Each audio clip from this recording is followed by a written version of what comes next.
On the edge of Luxton County, the cursed waters of Dead Ore Swamp hide more than gators and ghost stories. When two teens sneak out for one last thrill before graduation, they stumble upon a nightmare older than the town itself, a creature born of black magic, murder, and muck. What's that? You want to be scared? Come with me.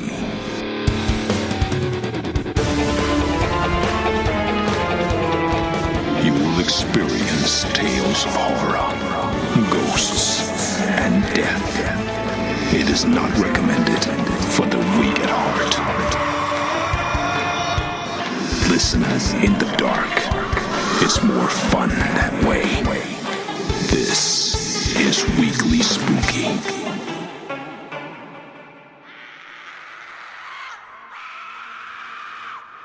Hello, my spookies. It's Wednesday, and you know what that means. It's time for a little spooky in your weekly. I'm your host and narrator, Enrique Couto, and we have quite the southern fried piece of horror for you tonight to help you ring in the summer months. But before we get to that, I want to say thank you so much for tuning in and joining us, because in the summertime, when the sun is out and everyone goes to play, not everybody wants a taste of Halloween every single week, but you, my dear listener, you are one of us, a spooky through and through, and I'm so glad we found each other. And if you want to support us in a very direct way, well, you can head to weeklyspooky.com/join, and for as little as $1 a month, get 2 bonus episodes every single month, as well as over 5 years of exclusive audiobooks and creepypasta readings. That's at weeklyspooky.com/join. Over 90 other spookies have already signed up. Maybe it's time you do too. And don't forget, we still have signed copies of The April Fool by Rob Fields waiting to join your literary collection. Not only signed by Rob himself, but also by me. So if you want to grab yourself one, there's only one place you can go, and that's weeklyspooky.com/aprilfool. But as for tonight, they say there's a part of the swamp where time stopped, and the ghosts of the past still whisper through the trees. But what if one of those ghosts never really died? In Luxton County, they tell stories about a place called Brackett's Thumb, and the thing that slithered out of it on one stormy night. It wasn't born human, and it definitely didn't stay in the swamp. We'll go there after this.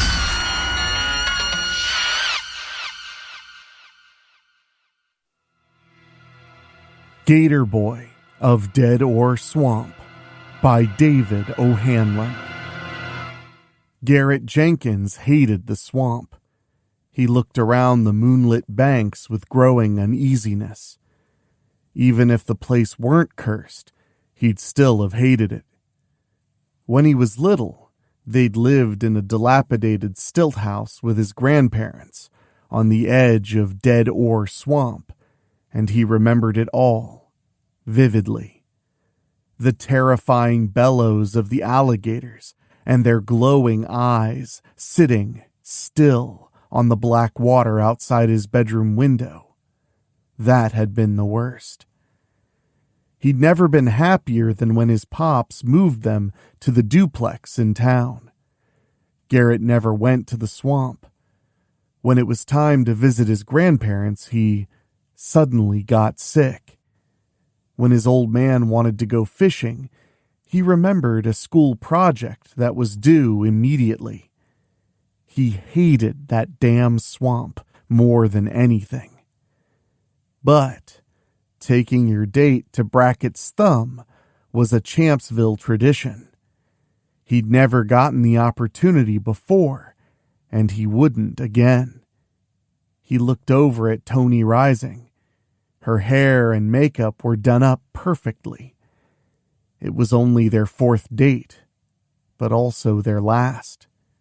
They both had great opportunities far from Luxton County, and neither was stupid enough to squander that.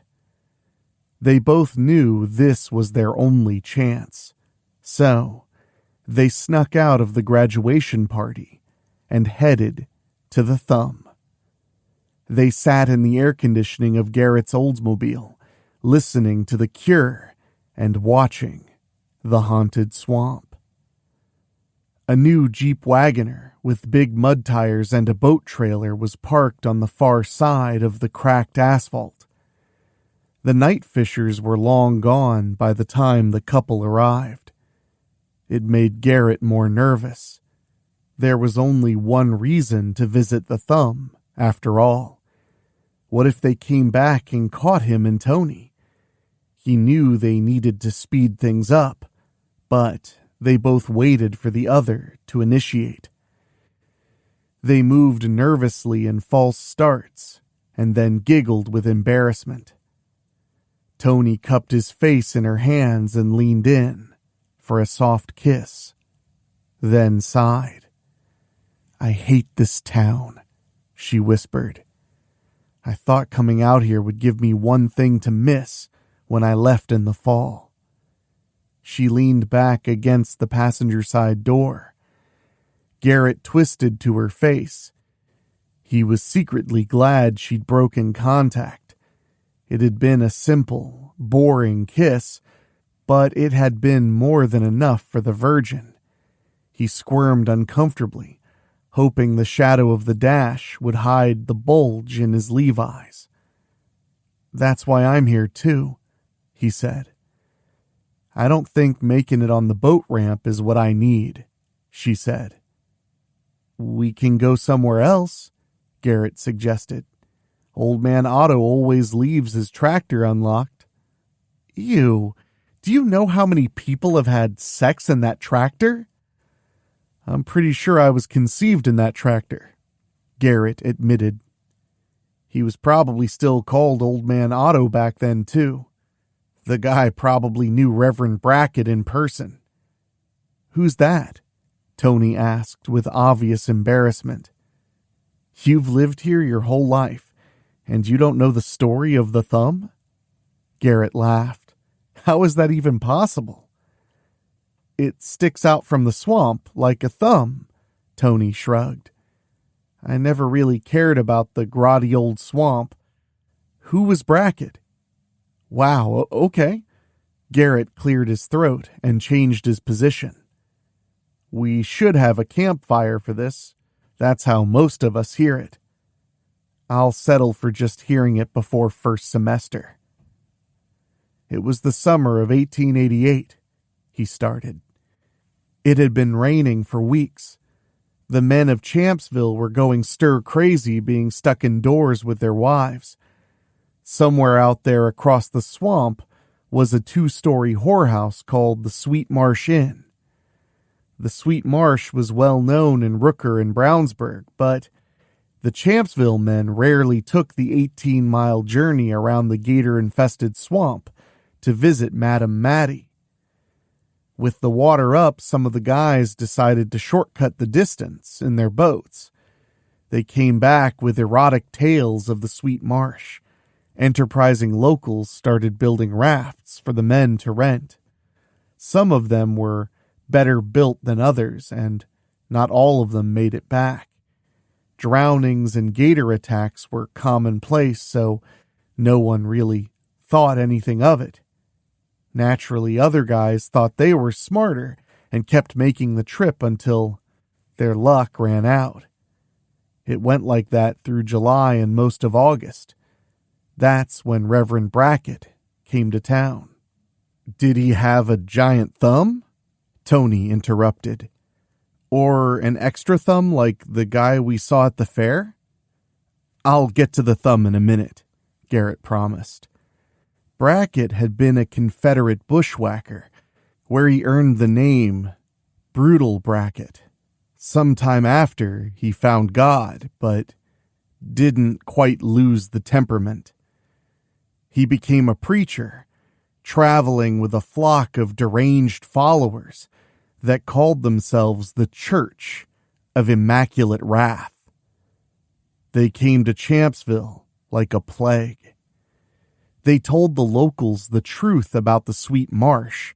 Madame Mattie was a witch and was sacrificing the Champsville husbands to the devil. The widows were happy to hear it. They liked that version better than their husbands dying in order to get some strange. The mob stormed the lawn of the brothel, which was 60 feet of soggy grass and alligator turds. Madame Mattie was no pushover. When Brackett's devotees tried to torch the inn, she led her hookers in an armed counterattack. It was a hell of a fight, but the church won. Brackett hung the girls from the inn's balconies and left them for the customers to see. No one knows if it had a name before, but from that day on, the area was called Dead Whore Swamp. Thick accents and poor literacy led to maps listing it as Dead Ore, and eventually, that stuck instead. That's terrible. Tony looked across the swamp. How morbid can you be? What happened to Mattie? Well, if you'd stop interrupting, I'd tell you. Don't go away. Weekly Spooky will be right back. Garrett settled back into his storytelling voice. When it was time for her judgment, Mattie remained defiant. She bit off Brackett's finger and ran, with her hands still tied up and the finger clenched between her teeth. She went straight into the swamp. The church tried to pursue. The smell of death, or maybe Mattie's black magic, brought the gators out in full force, and they swarmed the men until Brackett was the only survivor. A week later, a finger, a thumb they say, was found right here where we're sitting. That's why we call it Brackett's thumb. Mattie never came out of the swamp, and everyone assumed she had been eaten as well. Until she began appearing in the brackish waters around Champsville. People saw her in the distance, always half submerged and seemingly at home among the reptiles and muck. Almost a year after the Sweet Marsh Massacre, Champsville got woke up by a woman's screams coming from the swamp. The sightings of Madame Mattie stopped that night. Legend says that she ran away that evening, but she was raped by the alligators. The scream heard in Champsville 9 months later were her giving birth to the inhuman offspring. The Gator Boy of Dead Ore. Tony broke into laughter. It's true, Garrett promised. Gator Boy has been seen for generations, especially when it rains. Sure, Tony scooted closer to him. It rained yesterday. I didn't see your croc boy. Gator Boy. No, sweetie, it's a croc. She caressed his face. Let's make our own story. They made out passionately for a long time before Garrett worked up the nerve to move his groping hands underneath her shirt. He circled her nipple with his thumb and gently pinched. She moaned and worked at the button of his jeans. Garrett sucked the side of Tony's neck. She screamed and he felt like a total stud until he realized it hadn't been a scream of pleasure.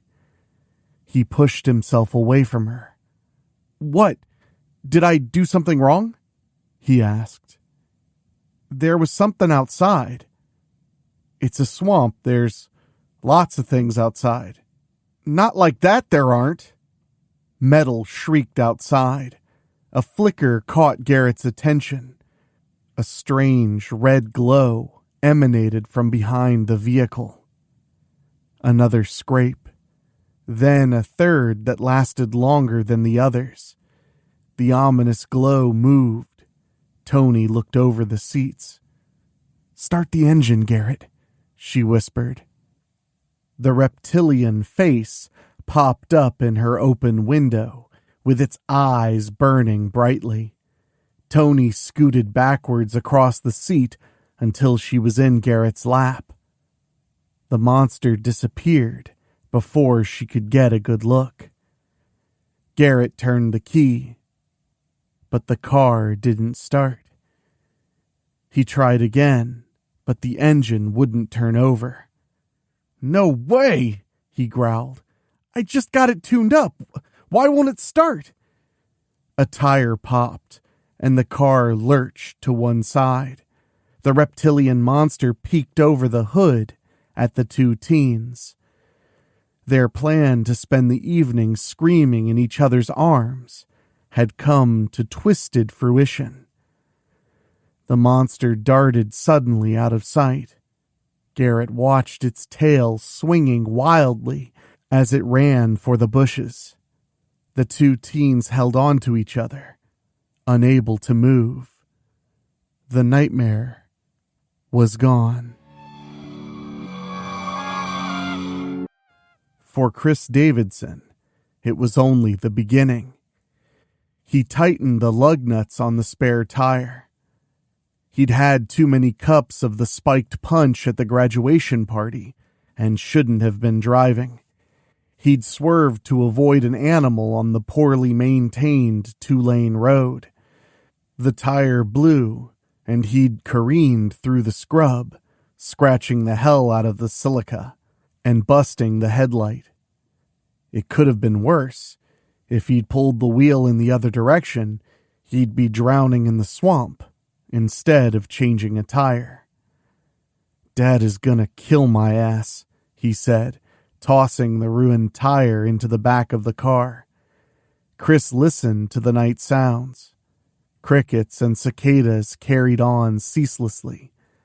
Bullfrogs did their best to drown them out, while nighthawks added their sporadic calls to the mix. Thin clouds obscured the half-moon, casting waves of shadow over everything below. He heard a guttural hiss. Recognition sent shivers racking through his body. He whirled, pointing the flashlight at the swamp. He knew it was there, somewhere, but the weak Kmart special barely had the power to illuminate the brush. He scanned low for the eye shine, but saw nothing. His brother had run over a gator once on the same stretch, and it ripped the transmission clean out from under the small pickup. The gator survived, and ever since, Chris imagined it was out there, looking to take its revenge on any vehicle it could. An idea came to him. That was the story he'd tell his dad. The gator did it. He was driving along, stone sober, and that bastard sprang from nowhere and bit his tire off. That might work. Chris might have been 18, but that wouldn't save his hide if he admitted he'd been driving his graduation present shit-faced and wrecked it on the first night of ownership. He laughed at his own genius, and another hiss answered him. Chris moved the light in its direction. At the far reach of the beam, a bush seemed to be growling, rising straight up from the ground. Then, eyes did shine back at him. You're not safe yet. Weekly Spooky will be right back. Chris dropped the light. Its plastic housing shattered on the blacktop. The monster broke from its cover. Chris bolted from the car door. He'd just gotten his hands on it when an impossible force struck him from behind. The jaws snapped together with an audible crack that left Chris's ears ringing.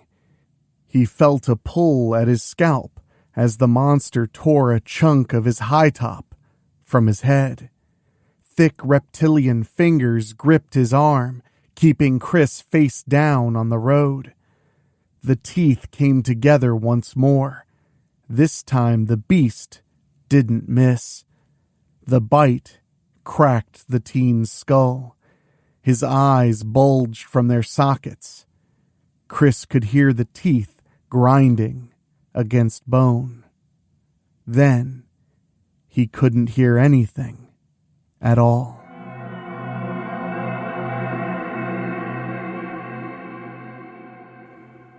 Terry Billings laughed his ass off as he stripped away the Gator Boy costume he'd pieced together from spare parts of old Halloween costumes. He'd had a crush on Tony since the 7th grade, and that basically made them a couple, as far as he was concerned. He wasn't about to stand by while she ran off to the thumb with some other guy. He tossed the costume into the bed of the Scottsdale. Another round of laughter overtook him. They'd tell the story of their encounter with Gator Boy, and the whole town would get a very good laugh. He drove back to town, taking the dirt road that skirted the edge of Old Man Otto's rice fields. He thought about riding up to the levee and seeing if anyone was bumping uglies in the tractor. Terry had a blast scaring the shit out of Tony and Garrett. It wouldn't take too long to put the suit back on. Getting another couple would be hilarious, but getting caught wasn't an option. He cut onto the blacktop and spotted a single headlight along the shoulder. Terry put on his Mack truck ball cap and pulled the brim down to hide his face, despite everyone in town knowing his daddy's truck. He just passed the car when he felt a pang of unease. Terry pressed the brakes and slowed down. There was something beside the car, a dark puddle and a strange lump. He assumed the driver had struck an animal of some sort, only the lump didn't remind Terry of an animal. It reminded him of an arm. The Chevy rocked gently. Terry took his eyes off the unidentifiable mass and looked around the otherwise deserted road. There was no sign of another driver, or anything else for that matter. The truck springs creaked. Terry turned to face the back window. A hot breath fogged the glass. Black eyes met Terry's gaze. He stomped the gas all the way down. The bed shook as the uninvited guest toppled out of it. Terry didn't dare look at his mirrors to see what it was. He didn't need to. The Gator Boy was real, and he did not appreciate Terry's impersonation. "You sure this is your dog?" Deputy Grant dabbed at his bald head with a handkerchief. "Course I am, you dumb sumbitch," Merrill howled. "Pretty darn plain to see it's Rudolph." "No offense, Merle." Grant fanned the flies away from the scalp and offal. "But I can't even tell it's a dog at all. Not a whole one, anyhow." "Well, no shit he ain't whole. Fucking Gator Boy been eating on my dog while you was stuffing your fat fucking face with grits and cock. About all you sumbitch deputies do with my goddamn tax dollars." "Taxes?" Grant squinted at the cabin behind Merle. "Guessing you don't mean your property tax." "You sumbitch." "Merle, you're a mean old bastard," Grant interrupted him. "This is state land that you've been squatting on the last 50 years, but no one can tolerate you long enough to tell you to move the hell along. The only thing more rotten and putrid than those 6 wiggly-ass teeth of yours is the bullshit you spew between them. If that chewed-up poodle were you, even Pastor Fred would be thanking sweet baby Jesus for the blessing this Sunday. And I'd be content to call it natural causes. Unfortunately, it's a poor dog, and that warrants my time and a proper investigation. So how about you just give me damn pertinent details? Merle gasped. He'd been a pain in the ass for almost 8 decades, and no one ever talked to him like that before. Then again, Grant came from the city. Merle knew better than to expect manners from city folk. He jabbed a nubby finger at Rudolph's remains, then cleared his throat. "Heard him yowling out here," the codger said in a more restrained tone. "I grabbed my scattergun expecting coyotes. Weren't no goddamn animal, though. Not no normal one." "So you saw what did this?" Grant asked. "Sure as your chunky ass jiggles on a Monday from a Sunday fart," Merle assured him. "It was Gator Boy. I done said it once. 8 feet tall. Nasty sumbitch with claws and big fucking teeth." "Alrighty, guess that wraps this up." Grant headed back to his car. "I'll get an APB out on Kermit the Frog and get back to you in a day or so." "It's Maddie's birthday, dipshit," Merle snarled. "He's always angry on his mama's birthday. You'll see, boy. Killing's just getting started." "Do me a solid, Merle." Grant slid into his seat and leaned out. "Have a heart attack before I come back out here." It had been a hell of a morning, as it always was after a night of graduation parties. He didn't even have time to refresh his coffee at the station before the first call came in. Most of it was normal nonsense. Merle's dog was a low priority to the deputy, but the makeshift cabin was on the way to the first of the missing person calls. He had 3 of those. Grant expected to find each of them nursing a hangover somewhere. Did you hear that? Better check the locks on your doors. Weekly Spooky will be right back. Garrett woke up first and hurriedly scrubbed the sleep from his eyes so he could pretend that he had guarded Tony all night. They'd come to the thumb for an unforgettable memory. They certainly had that. He gently roused her.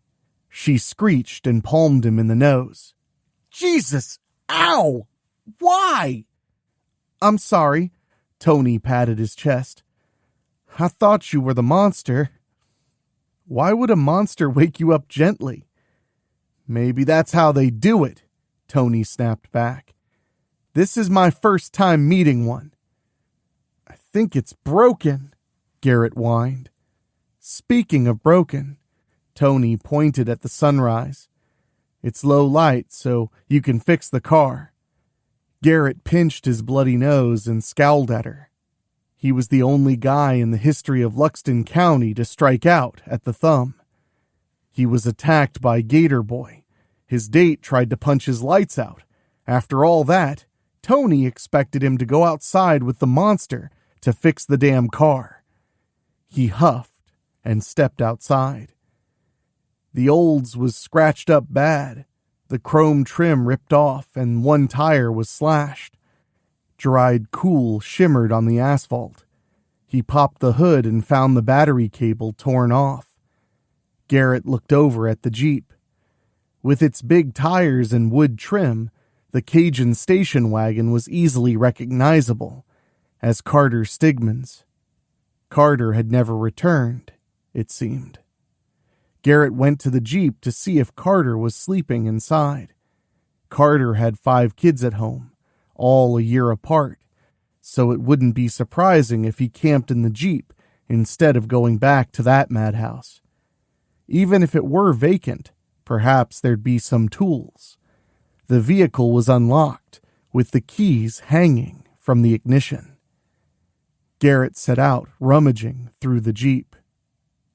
"Do you think it's out there?" Tony said behind him. Garrett screamed shrilly. "Sorry," Tony hung her head. "I didn't want to be alone. And I didn't want to piss my drawers." Garrett slumped into the back seat. "Help me look for a toolbox since you're here." "Okay." Tony went to the back and lifted the gate. "So, do you think it's out there?" "No one ever saw Gator Boy during the day," he said. "I mean, the sweet marsh," Tony clarified. "I had a dream that it was. The dead girls were still hanging there." "I was scared enough, Tony. You don't need to make it worse." "Then you definitely shouldn't look behind you." "Not funny, Tony. Not meant to be." Garrett took a deep breath and turned to see what was there.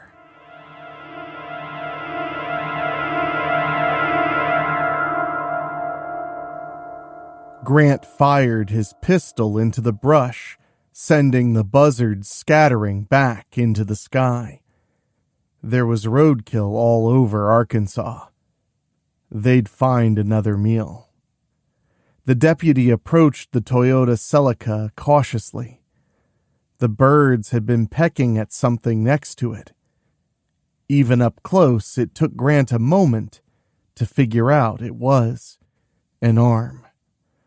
The bit of skin left on the appendage and the make of the car led him to believe he'd found one of his missing persons.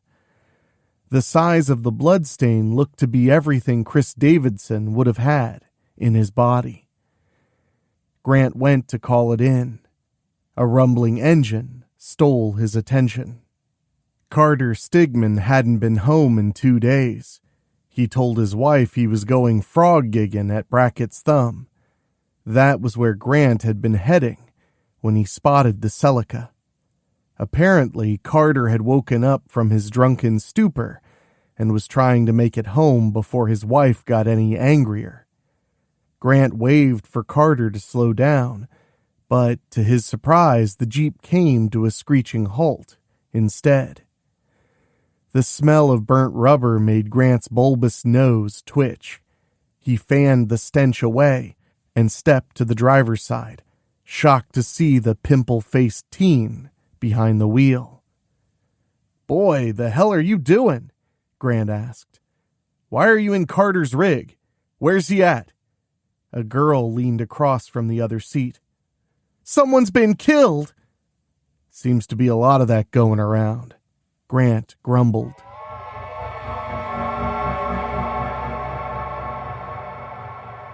The setting sun turned the sky into a deep bruise. Airman Grizz Sutton yawned and turned up the radio. He hadn't been home in 2 years, a fact his mother was sure to bring up every time he called. He'd been in Germany on Christmas and promised he'd come to visit as soon as he got leave. He wasn't looking forward to the 500-mile drive to Baton Rouge from Blytheville after the prior night's partying. To make matters worse, car tags had expired while he was overseas, and he'd have to navigate the back roads, which would add at least 2 hours. After an hour of the boring stretches of nothing that made up southeastern Arkansas, Grizz was glad to have the swamp to look at. Not that he could see much of it at dusk. Still, the thought of that murky water, combined with the big gulp, pushed his bladder to its breaking point. He pulled the Fiero to the shoulder. Everything was peaceful and still. Grizz stepped out and went to the brush to relieve himself. A nighthawk called out from the low branches of a cypress. "Enjoy the view, buddy," Grizz chuckled. Once he finished raising the water level of the swamp, he went back to the Fiero. A misshapen silhouette prowled at the edge of the headlights. Grizz paused to watch the interloper. It could have been a trick of the light. He certainly hoped it was. He detoured to the passenger door, opening it slowly. The ominous form moved suddenly, but didn't advance. It moved laterally, watching Grizz with the same intensity the airman watched it back. "Go on now!" Grizz waved for it to go. "Get out of here!" It didn't. Grizz went into his glove compartment for the Beretta. Whatever was stalking him was smart and attentive. As soon as Grizz thumbed down the safety lever, the shape rushed straight at him. The airman took his first 2 shots one-handed, sending them wide. The animal changed course instead of retreating. The headlights illuminated the leathery skin for just a second. Grizz secured his grip and took a more stable stance. He led the target and fired again. The creature bellowed. It launched itself into the air, landing on top of the sports car with a reptilian hiss. Grizz saw it clearly. Drool trickled between triangular teeth set in a stubby jaw. Flared nostrils sat beneath emotionless black eyes, ringed and yellow. Grizz threw himself to the ground, thrusting the pistol up and firing until the monster went away. It jumped from the roof, hitting the swamp with a splash, and not making another sound from there. Grizz scrambled for another magazine. He watched the black water as he reloaded, expecting the thing to come back and finish the job. His chest burned from the breath he didn't know he was holding. He let it out sharply. The lizard man was gone. A hot, wet drop landed on his buzzed head and rolled behind his ear. Grizz reached back to inspect it and was relieved to see the blood on his fingertips. He stood up and growled angrily.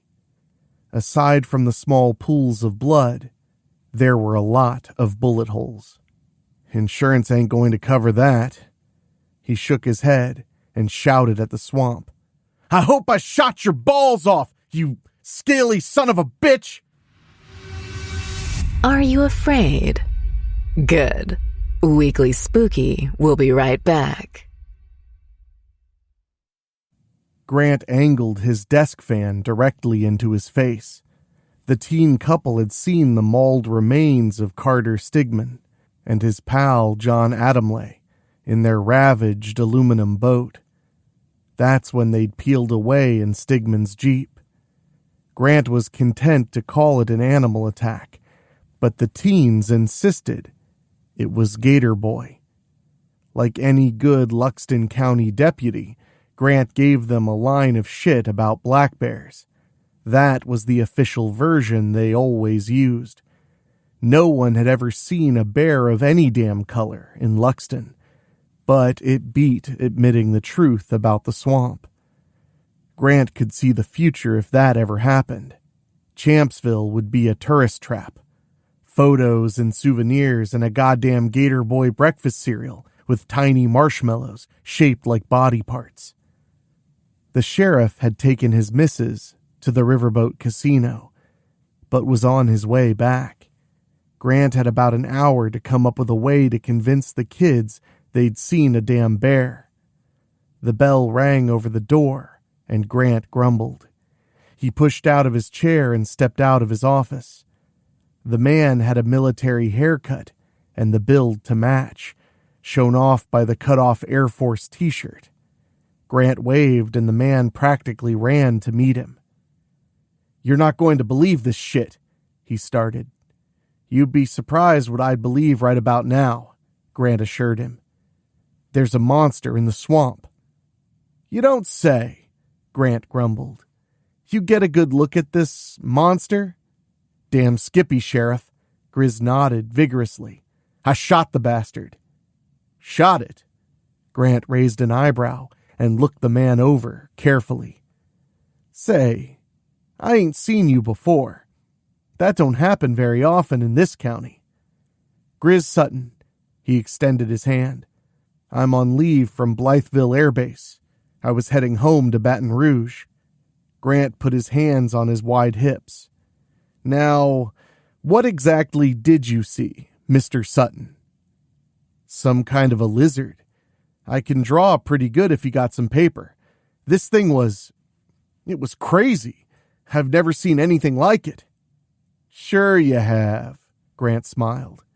It was a black bear. What? No, it definitely wasn't a bear. This thing was covered in thick skin like a dinosaur. Mange, Grant explained. Their hair falls out and leaves them with this wrinkled, dark skin. Could look just like a lizard, especially in the dark. No, you don't get it, Sheriff. I was as close to it as I am to you. Then you must not be a very good soldier, son. If I shot something at this distance, it'd be dead, and I'd have brought it into this office instead of just a story about some dinosaur. Grant put a hand on his shoulder. Speaking of shooting things, you do have a permit for that firearm, don't you? It's my service pistol, which means you can carry it in the line of duty, not freely in the state of Arkansas. That takes a special permit. You got one of them? Grizz looked at him incredulously and sighed. No, I don't got one of them. I thought Arkansas was a shall-issue permitless state. Grant interrupts. What I got is a man illegally carrying a firearm in my county, filing a bogus report about dinosaurs in my swamp. He shrugged. Or I have a respectable, reputable patriot with a distinguished military record who defended himself from a black bear with mange. So, which one have I got? Grizz sagged and staggered to the nearest chair. He sank into it with a curse. Grant sat on the edge of the desk, waiting for an answer. Grizz stayed silent. Telling his mother he wasn't visiting because he was in jail might be worse than whatever that monster had planned on doing to him. I guess I need to report a bear attack, Sheriff. Somewhere deep amongst the cypress trees, the creature broke the surface of the murky swamp water. He scratched at the bullet wound with a cracked claw. The human had hurt him, but it would heal. The beast crawled up the embankment to the soggy yard. Alligators hissed at his arrival. He returned the greeting on his way to the den. Bones lay in piles around the porch, with rotten ropes dangling above them. One skeleton, almost intact, still hung from the frayed noose, caught under its jaw. The creature went inside the ruins of the Sweet Marsh Inn and settled into one of the parlor's ragged, mildewed chairs. The Gator boy of Dead Ore Swamp had come home.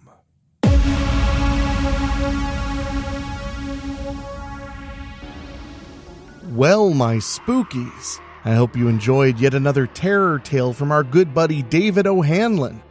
This story had a little bit of everything to enjoy, and who knows, we just might end up back at the swamp to check in with old Gator boy. You just never can tell, can you? Thank you so much for joining me tonight for another episode of Weekly Spooky. We've been doing the show for quite a while, and we have no intention of stopping. If you want to join us in keeping the spooky coming every single week and beyond, well, all you have to do is head to weeklyspooky.com/join. For as little as $1 a month, you get 2 bonus shows and my undead gratitude. But of course, money can be tight. Another way you can help us is leave us a 5-star rating on Apple Podcasts or Spotify, or maybe tell a spooky friend. We always love a little extra company, especially when we're heading to the swamp for a cookout. And make sure to stay tuned to the Weekly Spooky feed, because myself and my buddy David will be talking all about the 1976 horror film Carrie this Friday.